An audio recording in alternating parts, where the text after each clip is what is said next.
जगन्नाथ गोटे सुंदर भिडियो पुणी थर आपको स्वागत। तो भिडियो स्किप करूँ आज्ञा, गोटे बहुत सुंदर भिडियोटे सुंदर कथाटी आज्ञा स्किप कले किसी बुझीपारे देखिए ध्यान दी कथाटी शुणु। बहुत सुंदर कथा। गोटे माटी थी आज्ञा, माटी ता छोट पुओटी को बहुत कष्ट पाली पोषी मनीष कला। विधवा स्त्री गोटे विधवा माटी, पुओ बड़ है चाकरी करला, घर को बह कर स्त्रीटे आणला। किछि दिन सांगर समस्ते बहुत आराम रे रहिले। किछि दिन परे अचानक स्त्रीटी ता स्वामी कहला, देखो तुम माँ सहित मु चली पारि, दयाकर तो माँ को अलगा रख, ना आम अलगा रहा। पुओटी बहुत दुख लगे। बारंबार स्त्रीटा आज्ञा से कथा कहता है, तो माँ सहित मुझे आडजस्ट कर चली पारि, तुम तो माँ पाख रोच रुह, मो बाप घर को चली जी।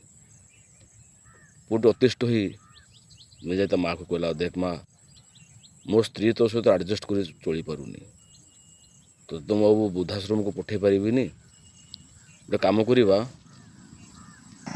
मु मो स्त्री को नहीं घर छाड़ी मु चली जाऊँगी, तू ए घरे रह, मो स्त्री को नहीं मु भड़ा घरे रखी। काली सकाळु माँ आम चली जावा। ये कथा आज्ञा पुओटी माँ पाखे कहला। माँ कहला, पुओरे तो मनस्थ कर सारी तू स्त्री को नहीं घर छाड़ी चली जी बोली, बुदा अटक रखिपारि ना। तो गोटे कथा मुझे कहि, आज राति तू मो पाखे केवल शोबू, मोर गोटे शेष इच्छा ये रात बेले तो स्त्री सहित चली जीवु। बोला ठीक अच्छे। रातिर कथा पुओ राजी है। राति माँ पुओ गोटे बिछुना शोले। शीतुआ राति आज्ञा गोटे कमल माँ पुओ घोड़ी था शोई था। राति 12टा गोटे हम माँ पानी ताटी आनी पुओ पर ढालीदेला। पुओ नीति छाड़गला।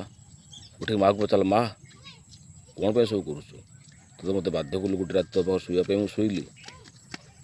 माँ किसी कहलानी, चुपचाप रहा। पुणी पुओटी शोईगला। किसी समय पर पुणी माँ आउ ताटे पानी आनी ढालीदेला।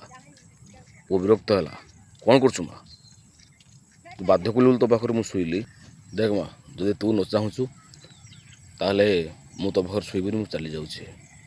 माँ अटकला पुओ को, कहला, बाबू रे कुत्ते टाटिया थंडा पानी तो ढालीदेली बोली तू विरक्त ही मो चली जाऊँ।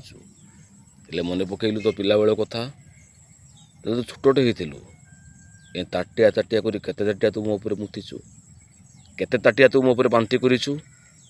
मो तो हाथ छाड़ी देछि, मो विरक्त होइछि तो उपरे। गोटे कथा आज्ञा आप लक्ष्य करुवे, गोटे माँ अक्लांत परिश्रम कर 10-10टा पुओं को पाठ पढ़े मनीष करे, खाइबा को पीवा को दिए। दुखर कथा आज्ञा से 10टा पुओ बड़ हो सारा पर गोटे माँ को गंडे शांति खाइबा को दे पारंतनी, पाखरे रखी पारंतनी। समस्त को रिक्वेस्ट करिवे आज्ञा, माँ रो अमूल्य स्थान ता माँ स्थान के कहीं नहीं पारिबेनी। तो माँ को केबे भी निज ठार आज्ञा दूरे दिंतुनी। सर्वदा माँ को उचित स्थान रखंतु, उचित सम्मान दिंतु।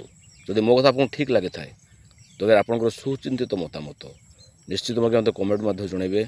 रही जय जगन्नाथ।